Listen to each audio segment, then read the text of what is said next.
Welcome to Ever Beyond, broadcast through the Wolf Spirit Media Network. Please join us in the chat room at wolfspiritmedia.net. Be prepared to leave your belief systems behind as we go beyond teachers, beyond gurus, beyond duality, ever beyond.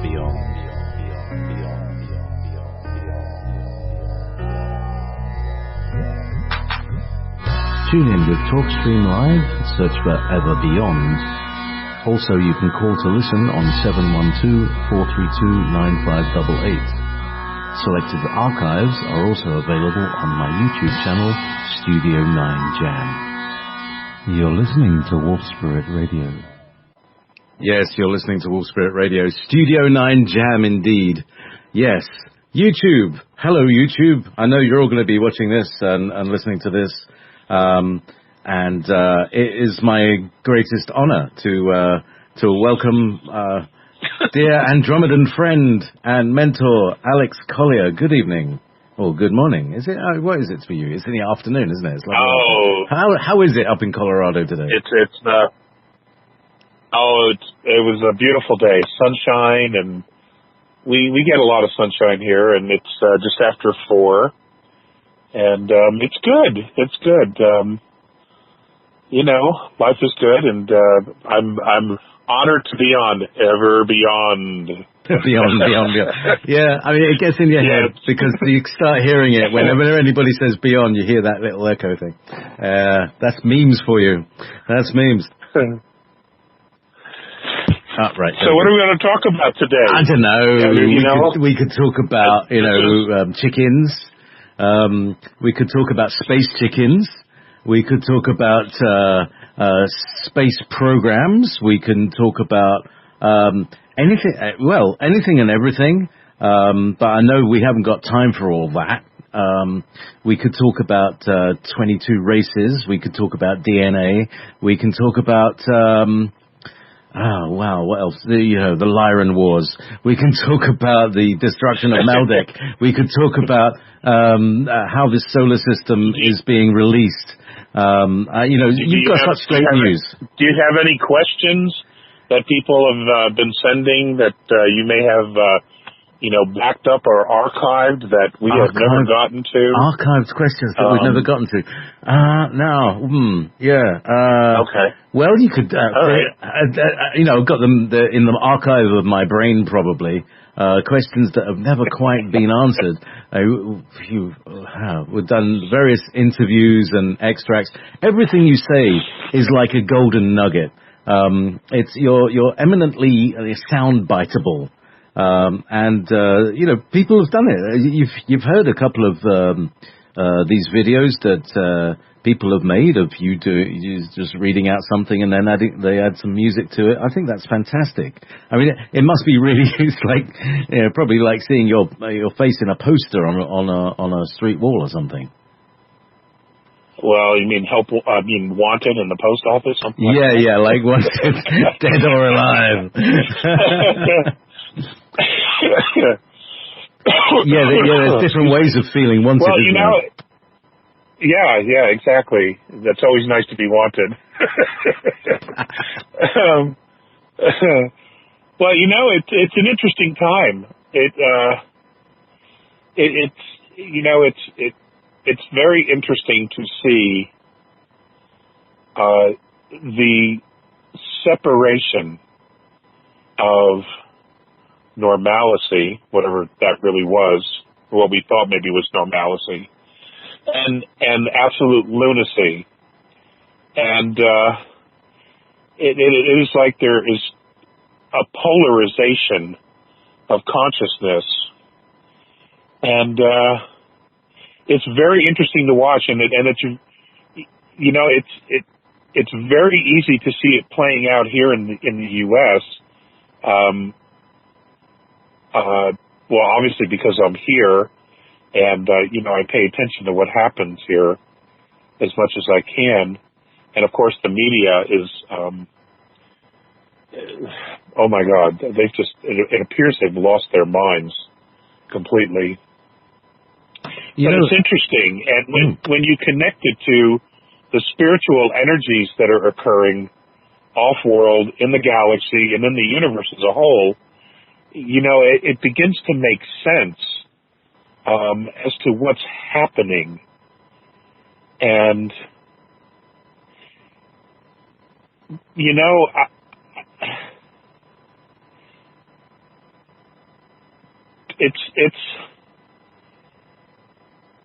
it's like one specific way of thinking that was very disempowering to humanity. They have really had their way for a very long time. And now that that's coming to an end, and it's clearly coming to an end, those who have had this power, it's very clear that they're really prima donnas, and they've been prima donnas all this time. They show no class. They show no honor whatsoever. They're just kicking, screaming, and crying, and whining, and it's interesting, for the thousands of years that they have enslaved humanity, they're now trying to convince humanity that they're the victims. And I'm just like, oh my God, I hope nobody's actually buying this. Well, when there was something that happened recently that really it sparked my attention. Basically, is that certain types of there's one TV station, one called Fox News, which somehow, and I think one of their top executives was arrested, or what's that word? Retired. And they've started putting little snippets of disclosure and actual real things. I'm sure you keep an eye on things like that. Have you noticed that Fox has gone a bit rogue in terms of the mainstream media's direction? Yeah, they're definitely blazing their own trail, and but you're right, JP. They are disclosing snippets here and there.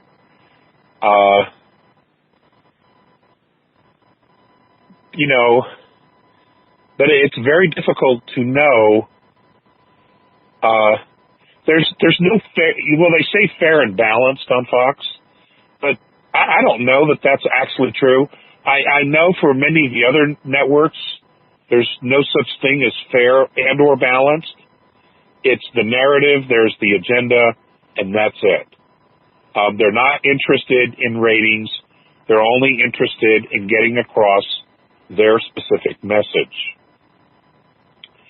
And I think it's interesting that overall the ratings of all of the mainstream media, and I believe this is worldwide, is fallen off quite a bit. And for every percentage point that it's dropped off, the alternative media has picked up a point or two in percentage of viewership. And it's because I think on some level, everyone's beginning to figure out, that we've been hoodwinked for a long, long time. And very few people actually share the perspective that the mainstream media is trying to force feed us, shove down our throats, paint this picture of horrible calamities, and they've completely abused their power. The mainstream media. They really have for quite some time. And, it's interesting. Here in the United States, we have the Bill of Rights. And the First Amendment, one of those is the freedom of the press. And it was the original intent that the media would always carry the torch of truth and would do what it had to do to protect the people. Well, that is clearly not the case anymore, at least with the mainstream media. They are marching to a different drum, to whoever owns their corporate stock, to whatever their agenda is, to their advertisers, and whatever their political affiliations are. It's upside down. It really is. I think that's probably the best expression I can give it, is that it just appears like everything's upside down. I mean, here we're dealing with YouTube censoring, YouTube channels, conservative perspectives, extremist perspectives that they have just decided are no longer valid or have no value. And, we were once the champion of free speech. And even here in college campuses in this country, aka Berkeley and others, they actually protest against free speech. And I have to tell you, I never thought I'd see this in my lifetime. It's the craziest thing I could have ever imagined. And you have to ask yourself, what is it that these folks are afraid of? The media, the opponents to free speech, what is it that they're afraid of? That they would go to these extremes? I think they're afraid of people who have met other people from other perspectives, who have another idea about how things could be. I was saying that, you have these little nuggets, and one of the nuggets that has really embedded itself into almost modern society is Morinet's quote, or was it Visser, that, why do you have to pay rent on a planet you were born on? That was Visser's. Why do you have to pay to live on a planet you were born on? Exactly. Yeah. That was Visser's. I remember that, and I remember being like, oh my God, I had absolutely no comeback for that. Well, none whatsoever. It's a question, and Becky asked the same question as a child. It's why? What is this whole thing? It doesn't make sense. And the more they try to explain it to you, the less it makes sense, because they're talking B. But well, there's no common sense to it. Yeah, what was your response at that time? I'm presuming, you've gone from being deeply embedded into the world and somehow being pushed out, through what you know, what you believe, that all of these experiences have kind of moved you away from the mainstream perspective. But did you grow up with a mainstream perspective? You said you were brought up Catholic. Does that mean it was that you just followed all the rules until one day? What was the thing what was your waking up moment, Alex? I don't know if you've ever spoken about it. I don't remember hearing you speak about it. But was there one, or was it always? That's an outstanding question.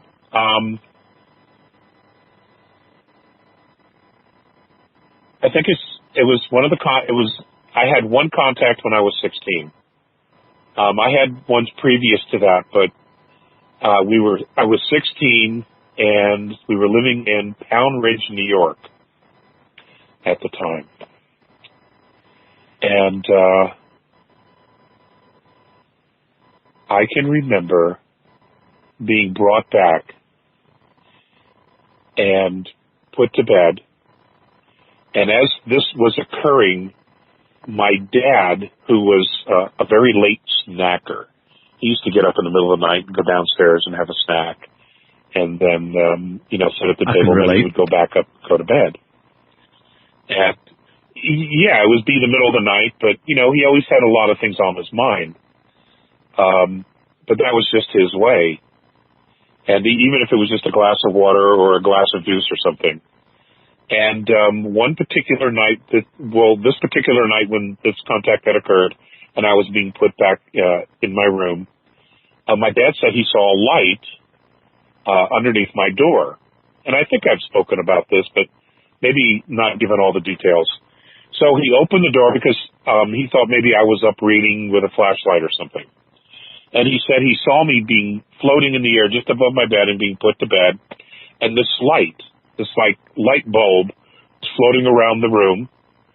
And and it looked right at him. And he says and he told me, he goes, it looked right at me. He goes, and then it just kind of meandered through the window. But I mean through the window. He said it didn't go through an open window, it just went through the window. And he said, I just closed the door, and he goes, I went downstairs. And in the morning, he was up, which was not necessarily customary, because usually I was up first. And he just looked at me and he goes, hey, sport, sit down, I want to talk to you. And so I sat down and with a glass of orange juice, if I recall, and he asked me some questions. Now, I had tried to approach him about some of this, and Dad seemed to be a little bit more open to it than my mom was before she passed away. My mother wasn't open to any of this at all. But, you know, Dad had seen a lot. He knew a lot. And so he asked me about it. And this was the first time where he actually approached the subject with me. And so we had a really, really good, frank, and probably the most honest conversation about it. I know it troubled him in the sense that, you know, he had grown up a very strict Catholic, the Sacred Heart Church, and went to Sacred Heart Catholic schools. And, you know, he's a very, very strong Catholic, and that's fine. And I remember him looking at me and saying, you know, is there a God? And he was absolutely brutally vulnerable when he said that. And I said, yeah, Dad, there is. There definitely is one. And he goes, well, what do they think? And I told him. And then he asked about Jesus, and I told him what they had said. And he took it in, and he goes, do they ever hurt you? I go, no, they're absolutely my friends. I mean, I feel safer with them than I do anywhere else. And he was cool about it. He would casually, years later, kind of breach the conversation, open the conversation, but then he would kind of back away. When I was in Florida, just before he passed away, I was in Boca Raton visiting them. And there was a huge sighting in Florida. And my stepmother at the time, who I absolutely adored, you know, she just looked at me and she goes, and I didn't know she knew about all of this. She goes, did they follow you here? And I kind of laughed, and my dad stood up from the couch and he goes, she knows everything. I'm like, okay, first I'm hearing about it. And I go, I don't know. I don't know that was them. I don't think it was them. She goes, oh, okay. She goes, well, you know, if they want to come in and have dinner, I'll make them something. She was very sweet about it. And, you know, Dad's like, you know, hon, I don't think they'd want to eat our food. And no, they wouldn't. But it was at that point, where I realized that, you know, my folks were very mainstream. My dad and Arlene, that was my stepmother, they were very mainstream. And it was at that point that I realized that even though I had, you know, I had worked with the government, with the military, I had done a lot of things, mainstream accounting, different types of work, and even held 2 security clearances at one point, that I was absolutely no longer there. And it was that moment there was a recognition that I was actually walking a parallel path that was completely off the mainstream grid, if that explains it to folks. It was like I can clearly look and see what the mainstream is and where it's going, but at the same time, my feelings and my beliefs were not parallel with it. I had a completely different perspective of what the mainstream is and what it had become, and it's not that there's anything wrong with it, it's just that its perspective is incredibly narrow. And I realized that everything that's going on at this point, or at least everything that was going on in my life, had a very significant spiritual connotation to it. And it had absolutely nothing to do with religions. And, you know, JP, when I made the decision to publicly speak, which there are times I still regret, I don't think I was ever more terrified. I think I'd rather have somebody shooting at me than to have to make that type of a decision again. Because it caused a lot of issues for me. I lost a lot of friends, people I truly, deeply cared about, was ostracized from virtually every circle that I moved in and out of at the time. And I found myself incredibly isolated. And, you know, when you go through stuff like that, it's like, you know, you're in a relationship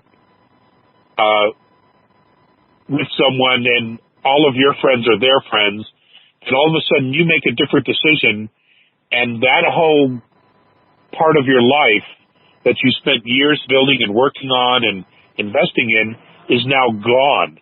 And they want nothing to do with you because you hold this completely different perspective. And, you know, I realized that was a long time ago. And, you know, today, obviously, a lot more people are open to the idea of life off-world, to the spiritual realities of the soul and the universe being a holograph and quantum physics. There is a lot more data and information that's coming out. And along with that, the belief systems that we have been fed for years and years and years and years no longer hold up to present-day reality. They don't answer the biggest issues that mankind has. It can't even address them. And in fact, when you look at the structured belief systems, they have actually held humanity back from a greater appreciation and a deeper investment in our spiritual selves.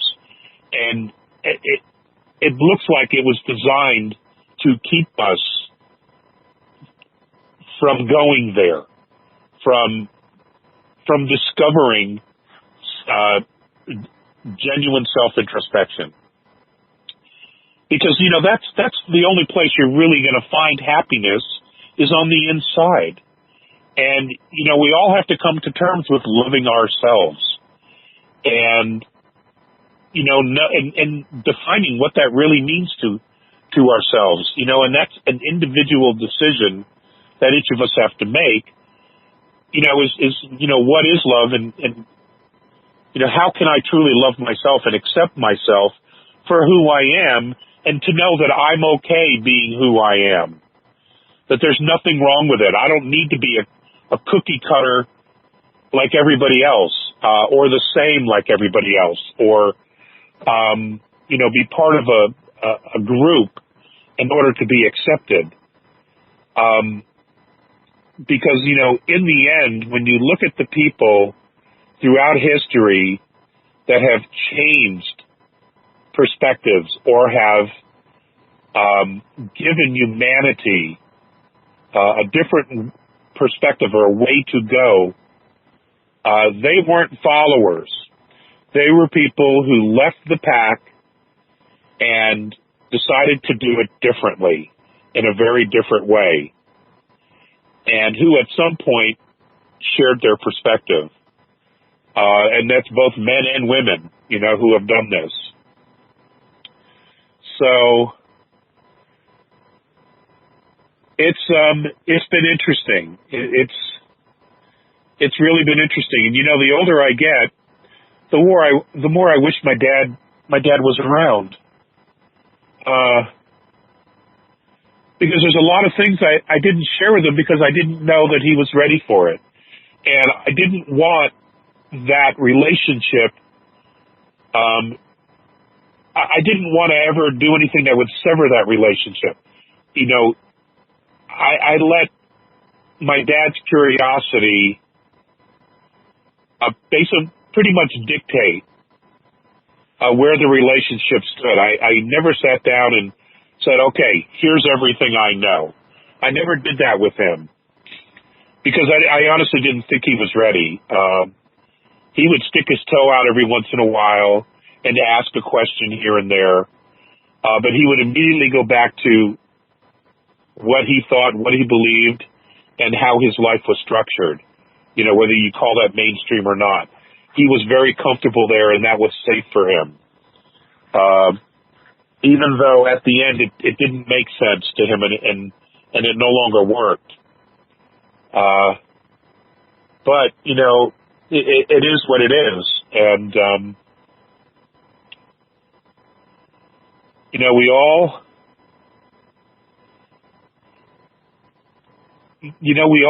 have a path. We all have a destiny, and our decisions and our choices,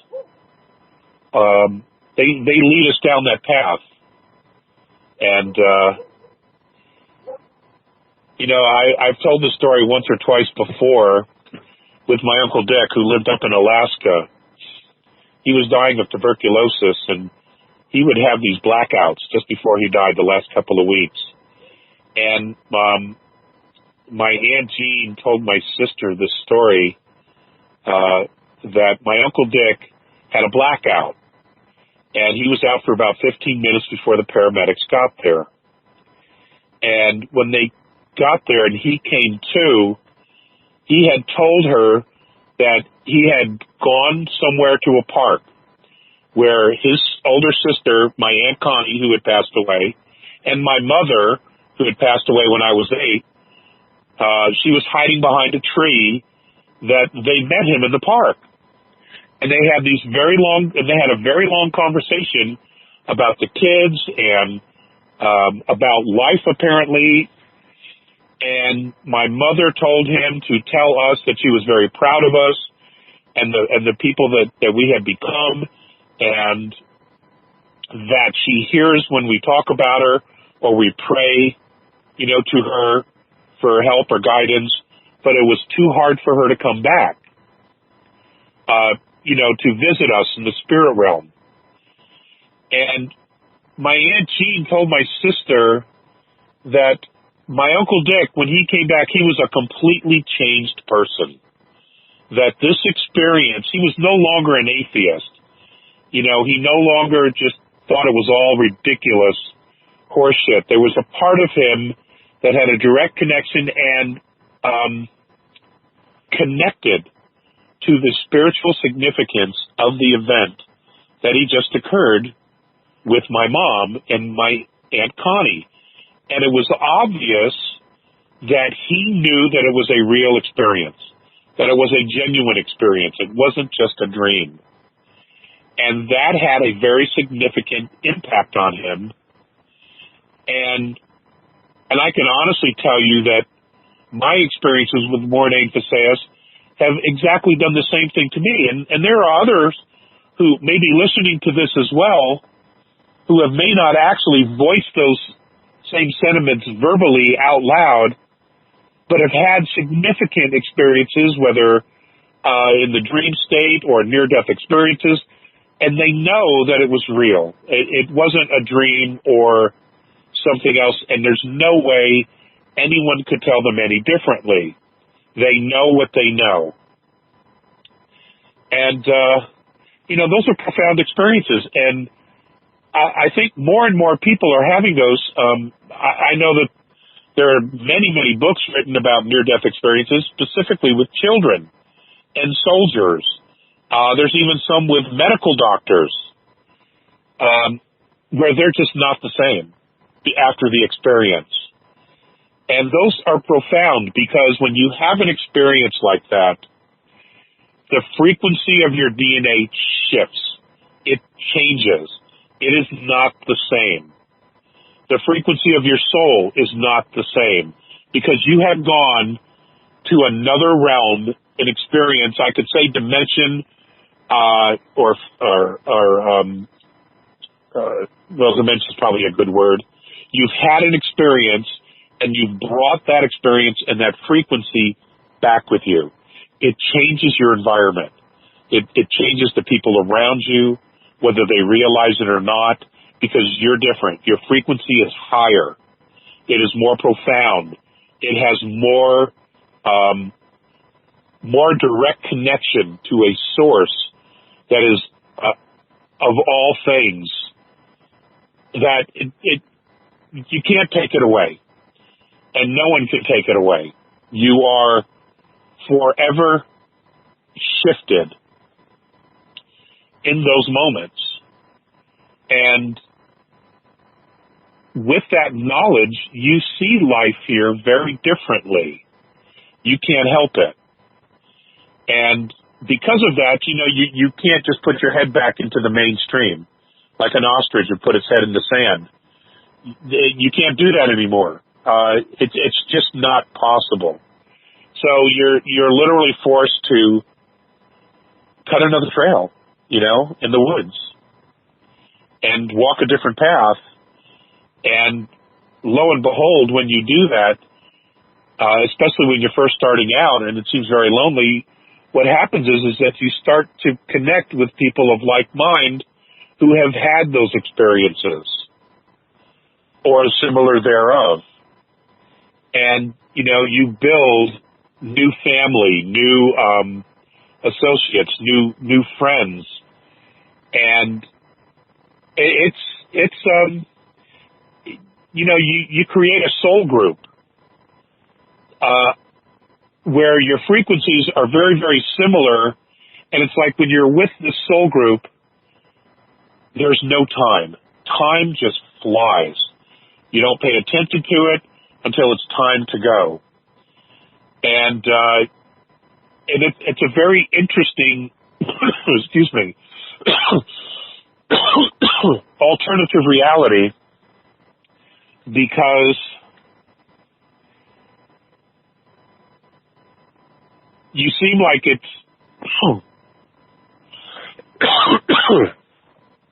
it's gone by in a heartbeat, but at the same time, you've gotten so much accomplished in a very short amount of time. It's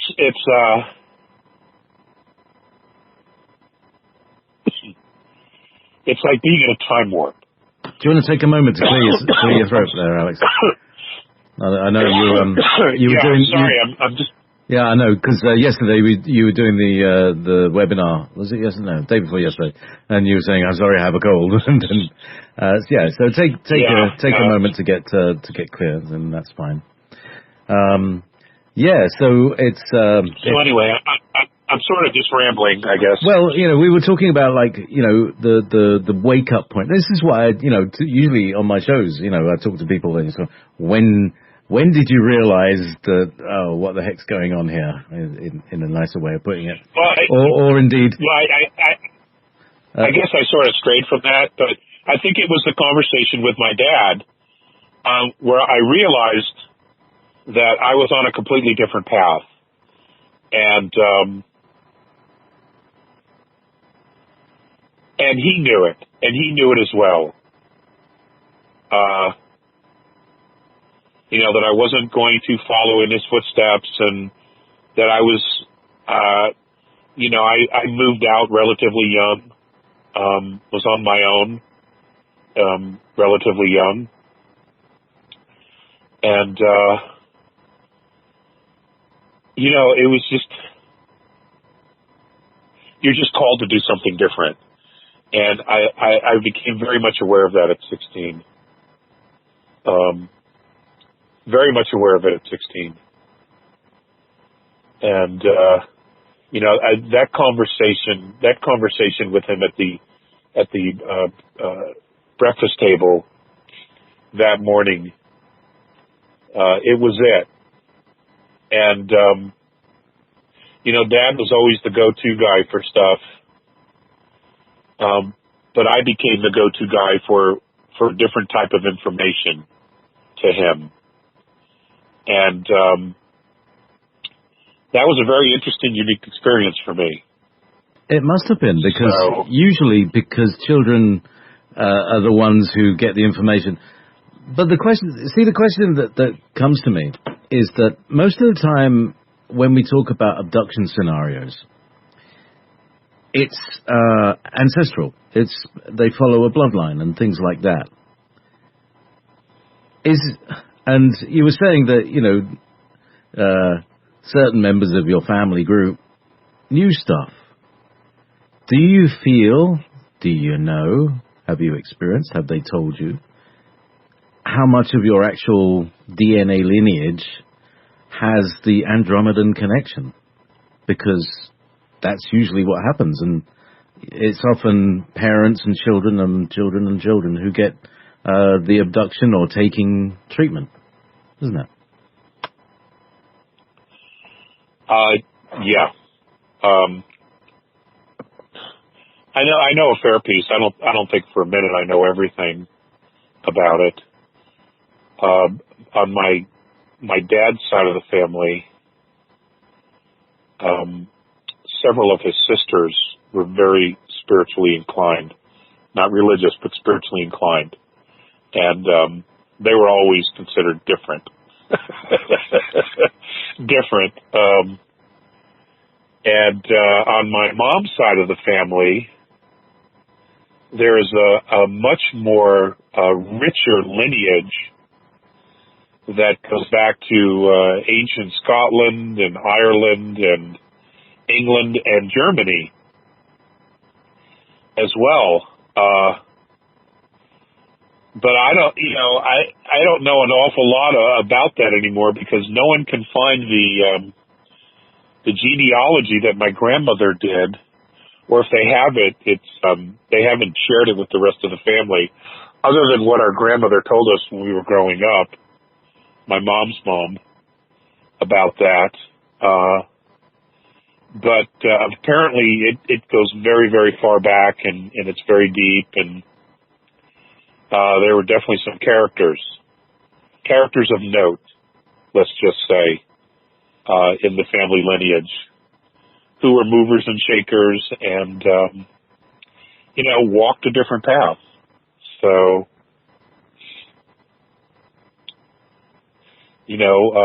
for example, Sir Walter Scott is said to be our great-great-great-grandfather. His daughter Patricia is great-great-great-grandmother. So that's kind of cool. And my grandfather... So Walter Scott has Andromeda connections, do you think? Yes. I mean, these are like the impulse, the what you call original intent has a specific flavor, would you say? Well, let me put it to you this way. When we talk about Andromeda connection, what we're really talking about here, JP, is the soul. All right, souls will migrate across galaxies or the universe. And from what I've been told by Theseus, they move in soul groups. At least that's how he presented it to me. A collective of soul groups that enjoy being and working together in different incarnations and in different bodies. What's the word he used? Life forms to collectively evolve And many of these soul groups, their sole purpose is not only to work together, which they in fact do, go to specific life forms or evolving planets, and they will incarnate together to do what they can to evolve that specific race and or life form. And along with that, that statement of intent is that their individual needs to explore specific scenarios in their own private life, such as coming in as a man, coming in as a woman, bearing childbirth, being a soldier, dying in the war, being a physician, being a musician and writing music, being a teacher. All of these things, those are separate agendas that each member of the soul group will have. But he said what he said, and this is true even in fifth density, these soul groups tend to move together and work together through lifetime after lifetime and in different galaxies and solar systems. And this works because they all help each other and support each other in their individual needs to explore their own personal selves and to gather as much data and information of their own explorations, but also in working with the soul group, they would trust members of that soul group to help them get these lessons that they realize in most cases that whatever happens to them that they may perceive as harmful or terrible, that the agenda was something that they both agreed upon. Now, metaphysics on this planet has sort of touched around about that. And, sometimes it's very hard to remember that and to wrap your head around why someone could do something so dastardly and you actually wanted them to do it. But, Morine, it's interesting, Morine had a different perspective on that. His opinion was, yes, what Visayas had shared with you is true, but he said there's also the element of randomness that does occur, especially in heavily populated planets. So not everything is scripted. And,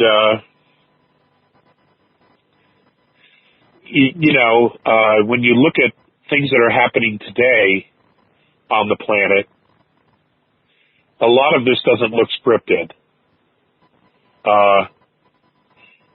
If it did, you might feel better about it, because then you know that there's an obvious conclusion, beneficial conclusion. But I don't know. I'm seeing an awful lot of randomness in people's behavior and how they lash out and their anger towards others and not wanting to take responsibility for their actions. And, not wanting to be self-empowered. I see a lot of people wanting to remain in a place of victimhood, which, of course, will disempower you in a heartbeat and keep you disempowered as long as you consider yourself a victim. So, anyway, we're talking about your particular waking up and the waking up that everybody else in the world is doing. And sometimes waking up is also getting in touch with those parts of us, and I can speak from very personal experience, those parts of us that have not been addressed for maybe some lifetimes, but that are still stuck in their emotional quality, like ghosts, stuck in places are being returned to us, still as angry as they were when the day they died. Who were we? Who was us? And are very frustrated to be unresolved. So I think this waking up period is going to have to. There's a lot of resolution that has to happen, and that's the thing that's going to hurt people. Yeah, I would agree with that. I mean, and I think we've talked about this during the webinar, the last webinar and the one before. There are a lot of people that can't look forward for whatever reason. They just can't. So, they have to look backwards to find out why it is that they can't see forward. And it's usually because they have unresolved issues. And, I don't know why it's easier for some people than for others to find those parts of ourselves that need work or need forgiveness or need healing or just need perspective. But it is what it is. And, it all comes back down to simply, can one love themselves? No matter what, can one love oneself? And I think if the answer is yes, then you can more easily forgive or put into perspective parts of ourselves that we may not even knew existed, or decisions we made, whether it's this life or another, that were made in stress or strife or in anger or fear. There's all kinds of different scenarios that would cause us to have a completely different perspective of the situation as it really was. And most of the time, we don't actually accurately perceive what the situation really is. We allow the thoughts and feelings of other people to cloud our vision and to cloud our personalities as to what really is, what the situation really is. And, we respond, and that's all conditioning. But if we can get to a place like right now, make the decision within ourselves and say, you know what, and I've had to do this. I've made lots of mistakes where you just get to a place and,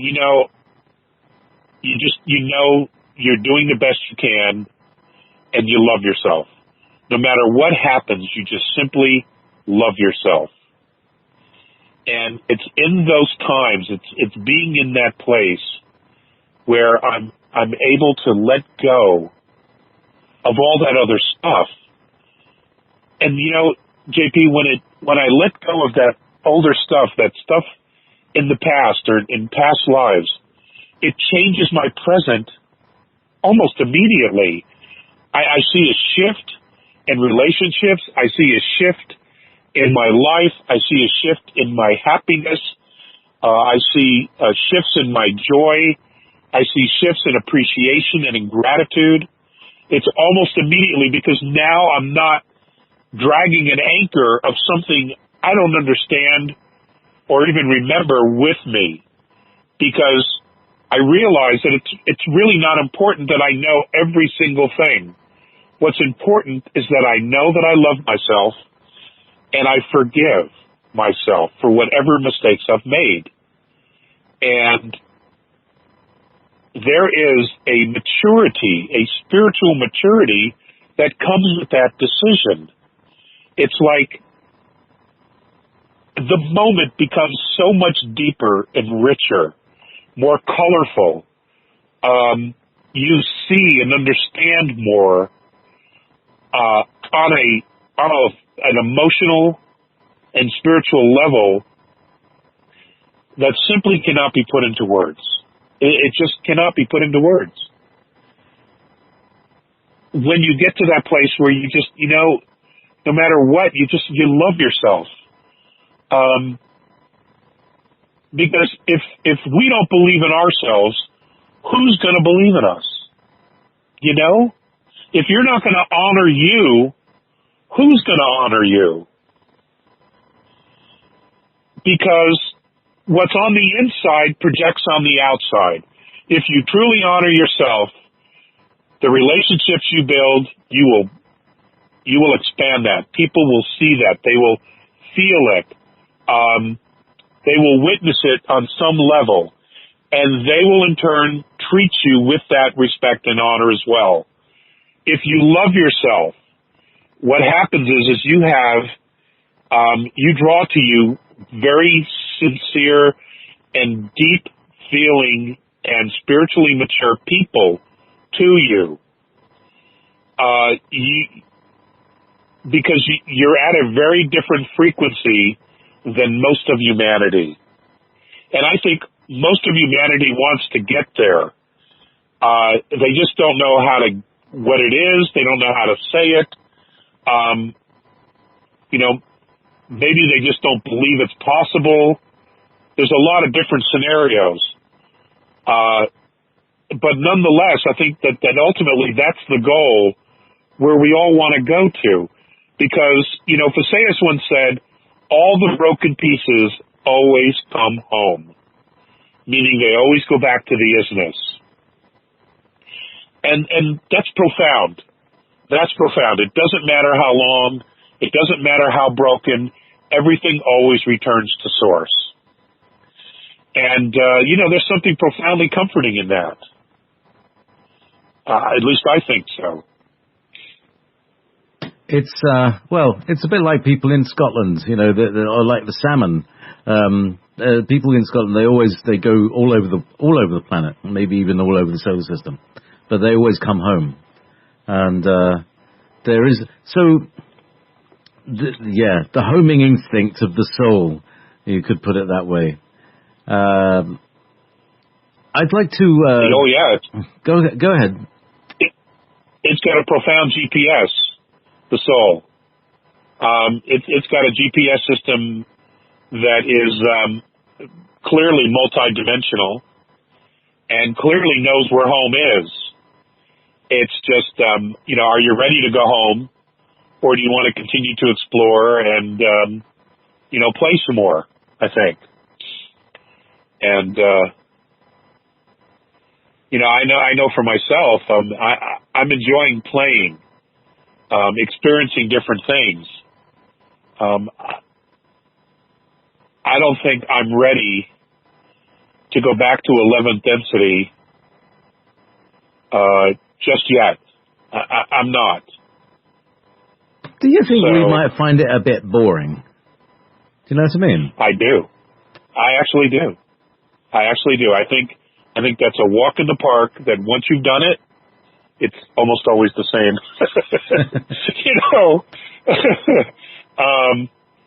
There's a lot to be said for the texture of living life in physicality on different dimensions. To hear, to smell, to taste, to experience, to explore, not only new realms, but, also ourselves. It's a profound experience. And I think if we were taught this as children, to not fear this type of thing and to know that this is what it's really all about, I think we would have a far more spiritual, mature civilization than we do. I believe that in the ancient past, maybe 50, 100, 200,000 years ago, we had a very mature spiritual civilization.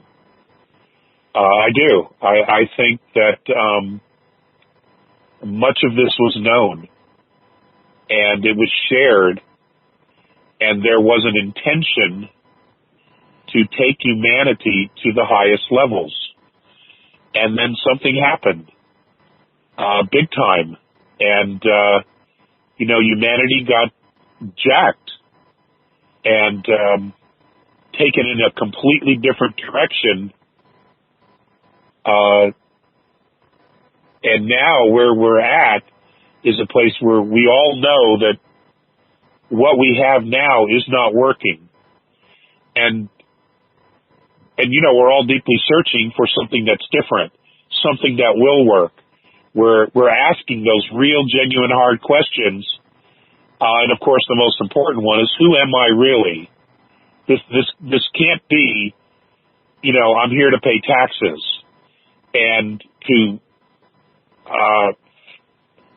all of my efforts are here to feed a corporation or a government. This can't be what it is.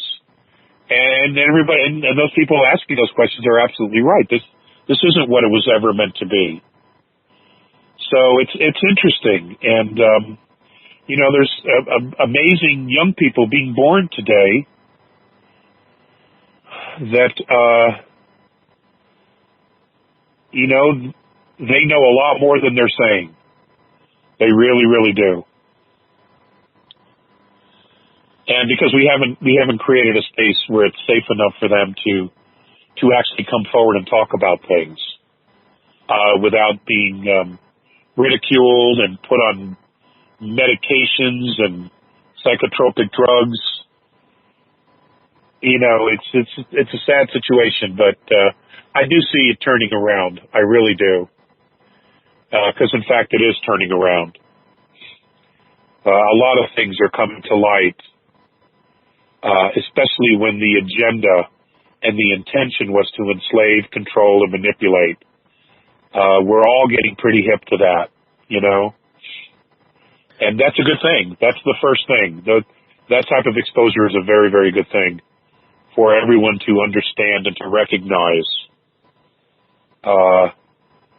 Because at that point, people start taking more control of their own thoughts and their own actions. And they question whatever authorities tell them. And, I was always raised that was a good thing. You always question. You don't be disrespectful, but you question. And, ultimately, you have to blaze your own trail, whatever that is. We all have our way. So, exactly. we're at the top of the hour, Alex. So, now you when I called you earlier, you said you were listening to some jazz. And so this is the song that you were listening to earlier. This is called Maxine by Paul Hardcastle. Not Paul Newcastle, Paul Hardcastle. So, cool. Welcome back to Ever Beyond with Alex Collier this evening, in his car in Colorado. And, so, and again, we talk about things in the break. We're talking about the IRS and Federal Reserve. So, you had experience inside and outside, and, it's, I don't know if you want to talk about it, but,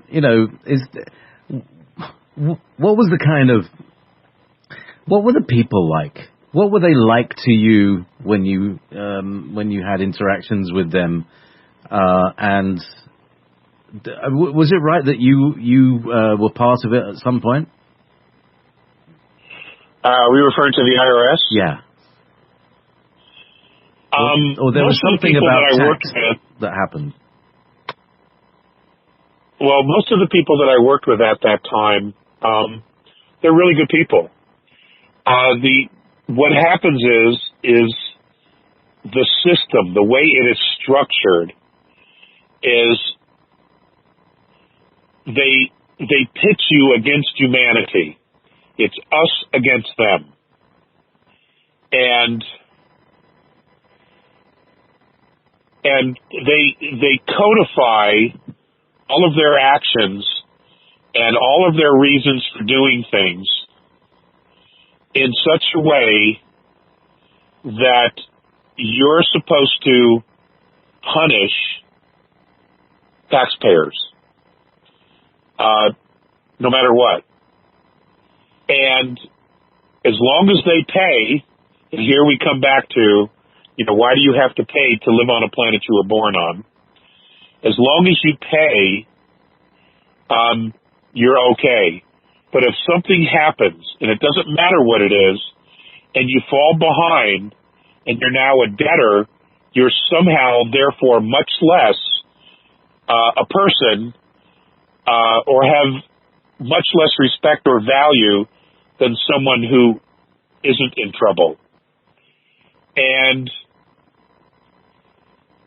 your entire perspective of humanity becomes codified based on whether they owe taxes or they don't. And it's tough. I had a very, very hard time with it. Because, you go in and you're supposed to seize a business, supposed to put all these people out of work. And most of the time I would do what I could to give them back the business because they have no ability to pay unless they're in business. And, if you take everything away from them, now they have nothing to work with. And it doesn't make any sense to me, and it never did, to take everything, for example, put them in jail.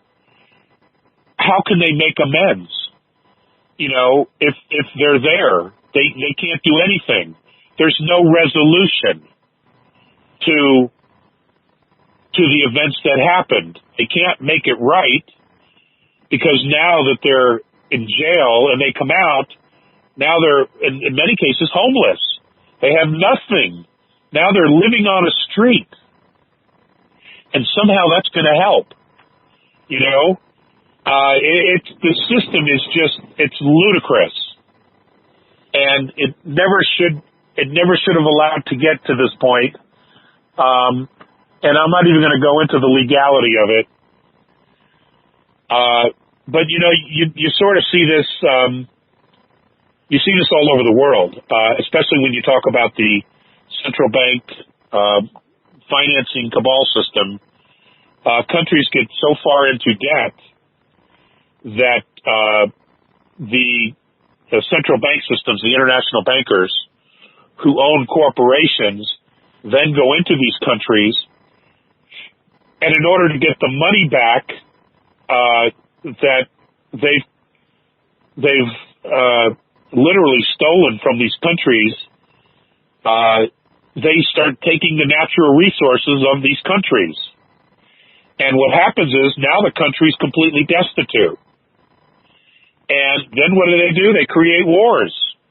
And they start thinning out the population because, they have no value. It's just insanity that we as a people on this planet even allow this kind of shit to go on. That we have bought into this kind of a system.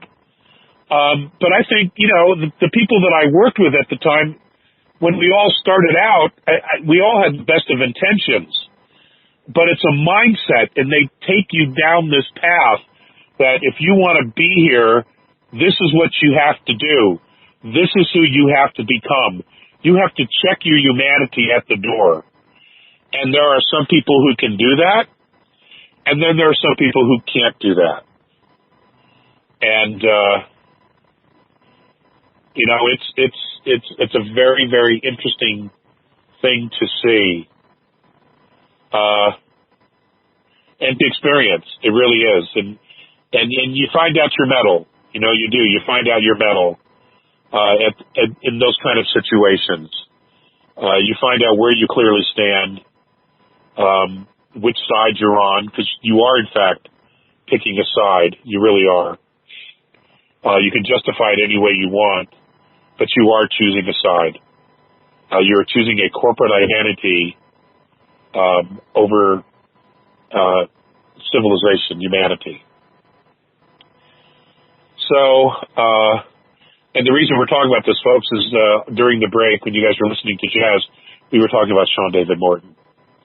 And, I know what he's going through. It's tough. It's really, really tough. And, but, even though I haven't talked to Sean in a long, long time, I know that he's working on himself, and he will come out of this a much stronger man and a more purposeful leader.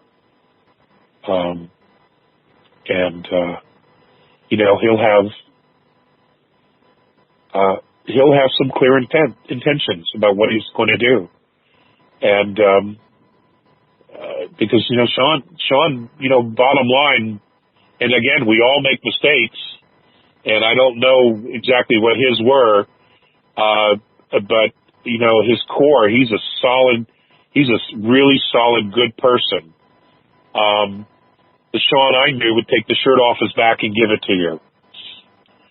So I have nothing but great respect, and he's by far one of the best speakers I've ever heard. Funny as a whip.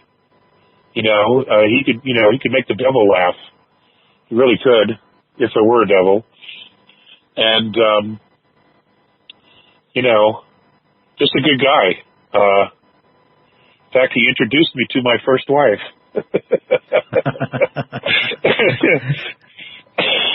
He did. And,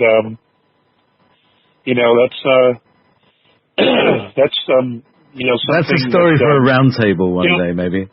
Well, I'll always be endeared to him for that. And,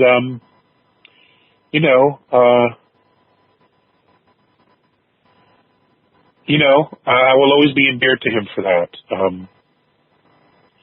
Because out of that came 3 incredible kids and a lot of learning experiences. And, a love that's very difficult to measure. So, you remember those things, and that's what you should remember, are those things, and, the things that happen that bring you to where you are today and the person you are today.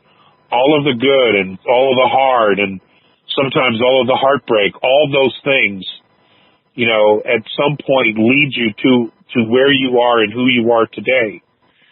And, that person can be an incredible person.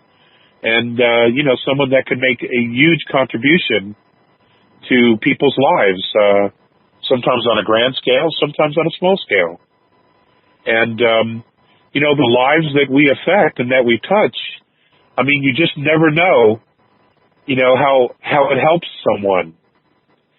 There have been many people when I was down and out and sleeping in a car or sleeping under a bridge, that helped me. There were many times I didn't want to be here, and someone just had a kind word, a smile, gave me $5 and said, "Why don't you go get something to eat?" when I didn't ask for it. And, I'm here because of those moments. It's the little things that we do for people that we often overlook. And Sean was one of those guys, He did a lot of little things for a lot of people. And and there are a lot of people like that, and we shouldn't lose sight of that. No matter what big mistakes they might make.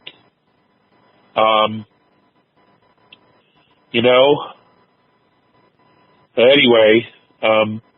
So, from, by the way, I'm going to be, I'll send you what I'm reading out. I'll send you by email. But tomorrow, at this time, I will be on Revolution Radio, and I'll be reading out a letter from Sean's experiences in Camp Cupcake, as they call it. Club Fed. Yeah, Club Fed. Okay. And he's also, as you say, he's going to come back more focused. He's also going to come back at least 60 pounds lighter. He's lost 60 pounds in weight. That's a lot. Yeah. Almost as much as a person. Yeah. Well, the food sucks. It do. The food sucks. Oh my God. I had lost a lot of weight with my personal experience as well. So I came out dodging raindrops. Yeah. So, but bodily functions aside, another old friend of ours has asked a question, so I'd like to address this. This is from Rebecca, Dame Rebecca Jernigan. Can you speak to the idea of being in more than one reality at a time? It happens to me almost all the time, and sometimes there's a third reality that is also present. And can you speak to that? Well, I can speak to it. That's a great question, Rebecca. Thank you, and I hope you're recovering well from your trials and tribulations. Here's how I can address this.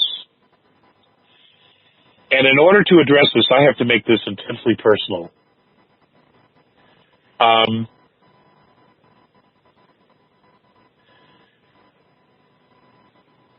Obviously, there's a part of me that's here in third density because I'm talking to you guys. And there's another part of me, from what I understand, is Patal, that's 11th density. I can't even imagine what that is, so I don't even go there because I just simply cannot put that into any kind of perspective. But let's just talk about my relationship with the A's. I could very easily see myself there, and it wouldn't surprise me if there's a portion of me that is in fact there. I have reasons for saying that. Because there was a moment when I was on the mothership where I saw someone, we looked at each other, and God, JP, this is the first time I'm ever saying this out loud to anybody. I was looking at myself. That's the only thing I can tell you is that I was looking at myself. And I knew it. I knew I was looking at myself. When I approached this with them, he immediately changed the subject and he said, at some point we will address that. Or you two will address that. And so I've been sitting with that in the back of my mind for all these years. Now, can I explain it, how I can be in two places at once? My conscious mind has a hard time wrapping my head around it. My subconscious doesn't understand it at all and tells me I'm nuts. But I don't listen to that part of me much anymore. My subconscious part, I mean. But if you were to ask me on a belief, on a level of belief and a level of knowing, what percentage of me believes that I am in fact in two or more places at once, two or more realities at once, I would have to say it's clearly in the upper 90%.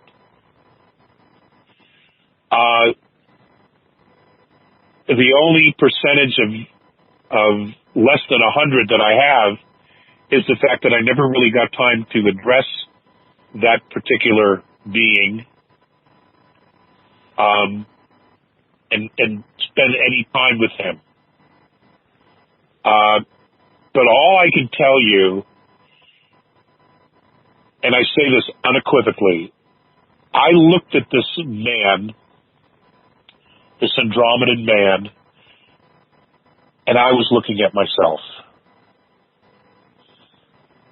I don't know how to explain it. Is it a future self? Is it a past self? Is it a present time self? I don't exactly know because I know the A's come from the future.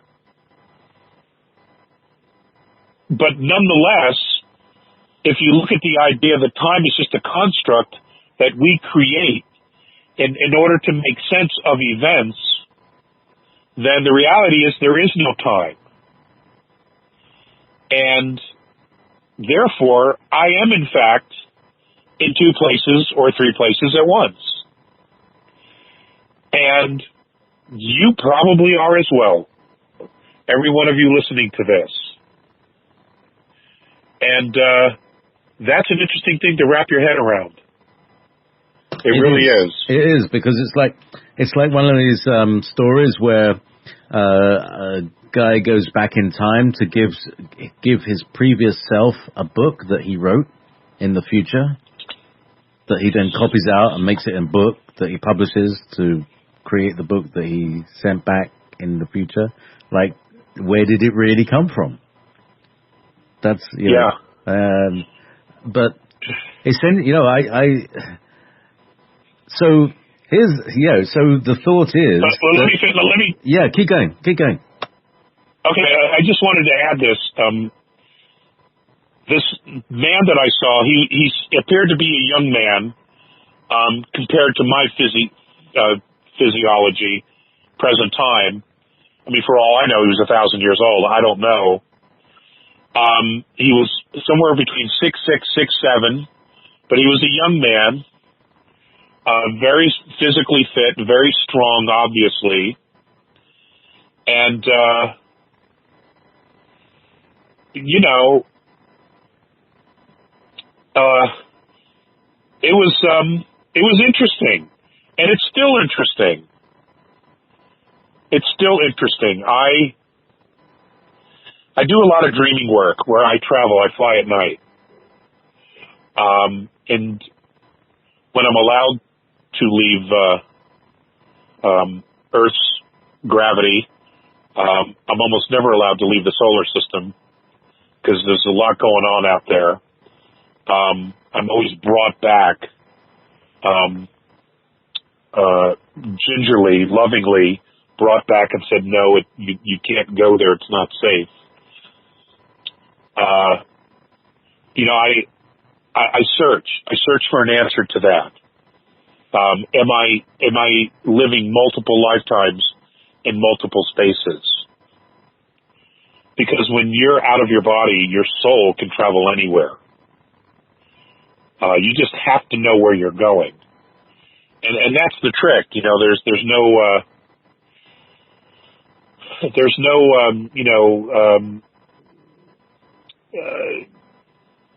no table that says, okay, where do you want to go? Here's a map. Here's how you get there. You fly through this black hole. You bounce off that star. You enter this wormhole, and you make a right at the Starbucks, and you're there. You know, there's nothing like that. That's not how the universe is structured. You know, there's no tourist stations where you can go in and ask questions like that. But it's interesting. It is. And, you know, sometimes I go there, but it's very difficult for me, as much as I have experience, to actually wrap my head around it. So, you know, if I am there in the future, I have to believe that that this particular lifetime, I am successful in whatever it was that I chose to do, whatever my intention was to become a contactee, to be a contactee, to experience all of it, and to share it, and to personally grow from it. You know, how I resolve it within myself is that, okay, in the future, I'm there, so I must have been successful here. That's where I go with it, because I don't know what else to do with it, frankly. And Emma's not going to discuss it with me. I could just as easily find out more about JP than I can about myself. And that's the way it's always been. You know, I'm so sick of hearing, well, it's your life. You need to make those choices. Oh, God. That's all I get, you know. And you know, when you get it from a fifth density being, you just throw your hands up in frustration. Like, shit. You know, come on, the last thing you want to hear. Yeah, exactly. You know, throw me a bone, anything here. And I don't get a lot of bones, but I understand the purpose for it. I really do. I don't like it, you know. I hate taking the long way home. I much prefer the shortcut. But that's just not what it is. So, yeah, I'd rather take a taxi, but you know. Well, yeah, or Uber, whatever. You know, but this is just what it is. So I have to deal with it. Oh, goodness. So well, I've never talked about this stuff before. Thank you. It's you know, this is stuff that a lot of other people are going to be experiencing, if not now, soon, as they begin. I hope so. Their mentorship, because this is something you've been speaking about for a long time. Mentorship. How's it going? Have Moronnay and have you met any others than Moronnay now? I mean, you know, you had Visayas and Moronnay, and now. Well, I have. I've met his crew. Oh, I've met his crew. But my interaction with them is not on a personal level like it was with Moronnay and Visayas. Visayas obviously has crossed over, and you know, I loved Visayas. He was, you know, clearly one of a kind, and even the A's thought so. But he was old, and I think for all of his wisdom and his knowledge, I think towards the end, this was, I think, mentoring those of us here on Earth, whoever the other three are, or are, I think that was the last thing on his bucket list. Because, you know, he could be short at times, grumpy, and not an asshole, but he could be grumpy. He expected you to get something the first time, and you know, that's just not really possible. You know, not here on Earth, and you know, it was obvious he had never spent any time here on Earth, because he would have known that. But you know, I value every moment that I had with him. Moronnay is a very different personality. I think he gets it. He clearly gets it. And,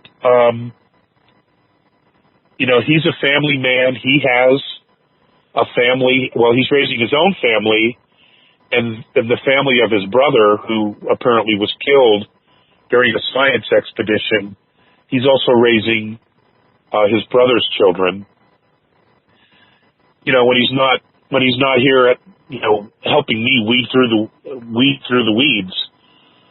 hack through the weeds rather, you know, here on Earth. So I'm incredibly grateful for his time. But there is actually several benevolent bases. How do I put this? There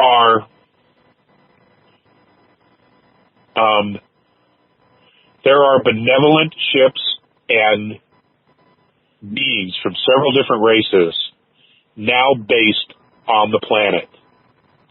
And let me tell you something. That is spectacular news. And I'm not shitting you. That is spectacular news. Because they have a foothold. It's solid. They're not going anywhere. And the bad guys, the regressives, they're shitting all over themselves. Because their time is up. And they had an opportunity to leave. They chose not to. So they're not getting out of here unscathed in any way, shape, or form. They're not going to some other unevolved planet. They're not going to another vulnerable solar system to screw with anybody else. It's over for them. And I couldn't be happier about that. But the mentoring, I think on a lot of levels it's already begun. I think it's already begun with our space fleet. At least with two of the three space fleets. We have three space fleets.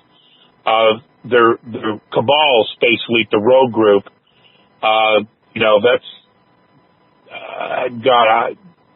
there's a lot of CIA involved in that group, and they're rogue. They're rogue, and hopefully they will turn things around. But they're rogue. Those that are more connected to military, very serious military people, they get it, and they understand that they've made a choice to serve humanity as opposed to have humanity be their slaves. They're not into that. They're here to serve humanity. They have already begun the mentoring, and which is why we're finding out more and more about the space fleet. They have to bring humanity on board, because if they have the support of humanity, consciously, spiritually, we flip this thing in a heartbeat. We can flip this into a positive, and it doesn't have to be a conflict. There's way too many conflicts on the planet already, and they're bullshit conflicts. They're not real. It's just a manipulation, deceit, and lies, and mind control that is just sickening the consciousness of people. When, at the core, of all people, we really all want the same thing. We want to live free. We want a clean environment. We want to raise our kids safely, and we want to be able to support ourselves and our family, and to experience joy, happiness, and good health. That's really what everybody wants, okay? It's just when you infuse politics and religion, it gets all twisted, and it goes absolutely sideways. But those latter things, politics and religions, the deceptions, they're all coming out. They're all being exposed. It may not be happening as fast as we want, but from what I understand, we have made leaps and bounds in the last 15 years. And that things are moving very, very quickly, and humanity is waking up at a staggering rate. It may not seem like it, but we are. Those of us here in the United States, we don't really know because, we have to deal with our media. And, God, that's a nightmare. But, when we can see past the media, when we can see past the lies and the deceit, we know people who 10 years ago were bricks. And now they're not, now they're awake and they're asking all the right questions. Or they are past that stage, and now they're talking to other people about things that 10 years ago they looked at you like you were crazy. And we all know people like that. So it's all good. It's all good. And it's unfolding, I guess, the way it was meant to or supposed to. But there's no going back. There really is no going back. This is going to occur. The enlightenment of humanity is going to occur. It is occurring. The freedom of humanity is going to come about soon. We just need to be mentored in the idea of what it means to truly be free. What to be free on a galactic definition, on a standard that other star nations use as a standard of being free, we're going to have to be educated in that because we don't know that. Procedures, codes of behavior, we have a lot of things that we need to be brought up to speed on because we don't know. We don't know what is acceptable off the planet. We don't even know what's truly acceptable here on Earth because we've been fighting with each other, forever. Not that we wanted to, but we've been conditioned, with racial prejudice, any kind of prejudice, sexual suppression, I mean, you can go anywhere and you see issues of divisiveness and division. And, we have to get past that, and we will. We will. But first we got to get rid, the negative influences, the regressive behavior, those who are at the top of it, they need to be removed. And that is in fact happening. And they're not going to rest until it's done. Let me tell you that. Because the shit that they've done here, they have done in many other places in our galaxy. And it's over for them. They are never going to do this anywhere else. Because they have laid waste to civilizations and have scarred evolving civilizations all across the galaxy for their own pleasure. And it's over. They're done. So this is just playing itself out here. I don't have a timeline, but it's soon. The fact that not only we have boots on the ground, but now we have strategic bases for benevolence to operate from, folks, that's a good thing. That is only a good thing. It really, really is. And, I'm encouraged. I'm incredibly encouraged. And, I'm so hopeful about it that, I don't give a shit if anybody calls me a nut job, cracker, kook. It doesn't matter to me anymore, because this is the deal. This is really the deal. And, if those of you who you've taken those steps to, you intuitively can feel that there's been a shift of energy. And I mean, you just watch how the governments and the media and the banking consortiums, the pharmaceutical companies, just look at how they're behaving. They're tyrants, and they're showing their behavior. They're not even trying to hide it anymore. That should tell you everything. That the fact that they're not even hiding anymore and they're coming out in the open means that they're being flushed out. And that should tell you everything. That they're no longer in control because they're being flushed out. And flushed out means everybody can see what's up with them. And it's all good. It's all good. We just have to play this out. And that's not to say there are not going to be some bumps or some ouches or oohs. There might be. Keep your fingers out of the window. Real surprises. Yeah, exactly. But it's all part of the process. And, our civilization, our humanity this will never happen to us again. The lessons we get here that we teach future generations, they will not forget. And the lessons, the mentoring that is to come will teach our humanity to never fall into this type of trap again, or to allow anyone to seduce us or suppress us into a position of helplessness and hopelessness ever again. So it's all good. It's all good.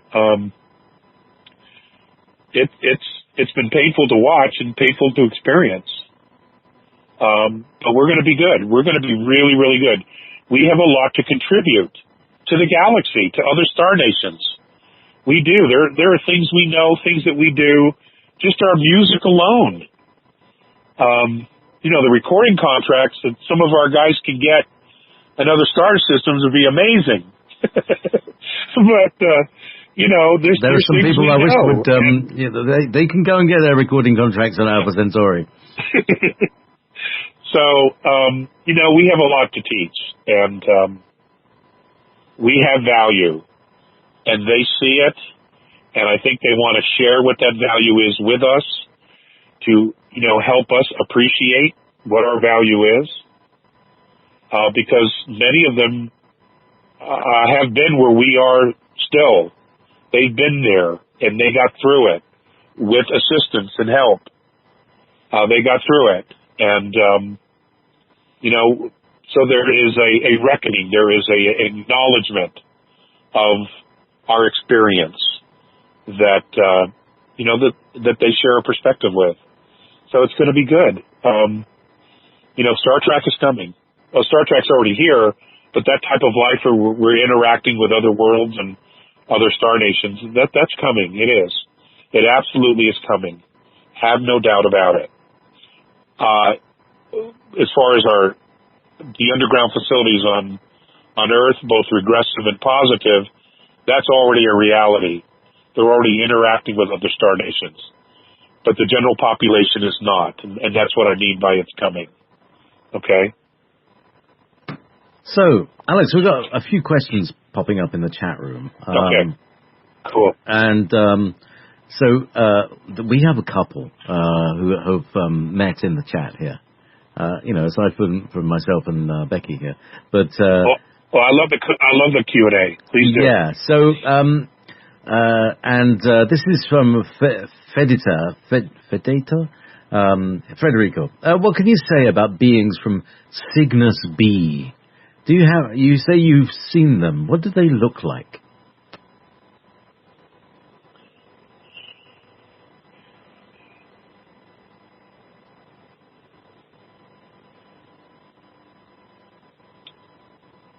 I saw two, and that's where I was told they were from. One of them was wearing a suit, and inside the suit there was physical structure, and I was told that they were primarily helium. Their physicality had a very high concentration of helium, what we would call helium. And in order to be in the physical space where they were with on Mornay's craft, this one had to wear a suit. The suit was of a color I've never seen before. I couldn't even begin to describe it. But it had texture, and it had a very depth of color to it. It had insignia on it I cannot explain, nor could I even begin to recognize. This particular being in the suit was somewhere in the 8 to 9 foot range. And when I don't even know the gender, if it even had a gender. I don't know what that was. But when it moved, it slid its feet. It didn't actually lift its legs. It slid very easily, almost as if it could float, in this suit. Next to it was another being that also I could not tell of the gender, but it didn't wear a suit. But it had a feminine sense to it. Or I could say that my first perception was that it was feminine in nature. And it was almost ghost-like. And I was told that it was plasmic, that particular type of being was plasmic. Now, the being that was plasmic lived on a star, or within a star, in Cygnus. The other being that had the suit, they lived inside of a planet. They were Hyperborean. And they only wore the suit when they left their world. That's all I know about them. That's all I know. Wow, that's an incredibly different physicality and reality to them. Completely different than anything that I there was that one time that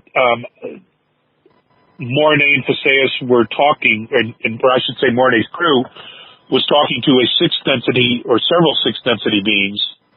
There was one specifically in the forefront, and they were observing my interaction with Mornay and Faseus. And I was aware of it, and I didn't know what to do. And the whole time that this was occurring, I saw myself keep looking at this being because I didn't know what was going on. I didn't know what to expect. And I would hear Mornay say to me over and over again, telepathically, calm down. It's okay. They're just here observing. They're not here for you. They're just here to observe. And I'm like, okay, because first thought was, am I in trouble or something? And he just kind of chuckled, and he smiled. He didn't chuckle. He smiled at me, and he just said telepathically, it's okay. And then he engaged me and Visayas in a conversation, which took my attention away from this being. Now, I couldn't see the being when I looked straight at him. He just wasn't there. Even though the space that he filled was open, I could not see him. And that's because my mind simply could not comprehend this type of being. However, when I was looking at Visayas or Mornay, from my peripheral, at a very specific angle, I could see what looked like his physicality, at least the front of his physicality, and it appeared to be a male of sorts. Very angular looking being, sharp features, but other than that, everybody else that I've seen were either A's or twice I saw P's at a great distance when they were on the mothership, but they didn't interact with me at all. They looked, and there was an acknowledgement of the fact that I was there, but there was no interaction at all in any way. Other than that, almost everyone that I met was an A, light blue or very, very pale white, varying of ages. I enjoyed the children immensely. I had a wonderful experience with them over a Jerry Rafferty song that I had on a tape recorder that was in my backpack,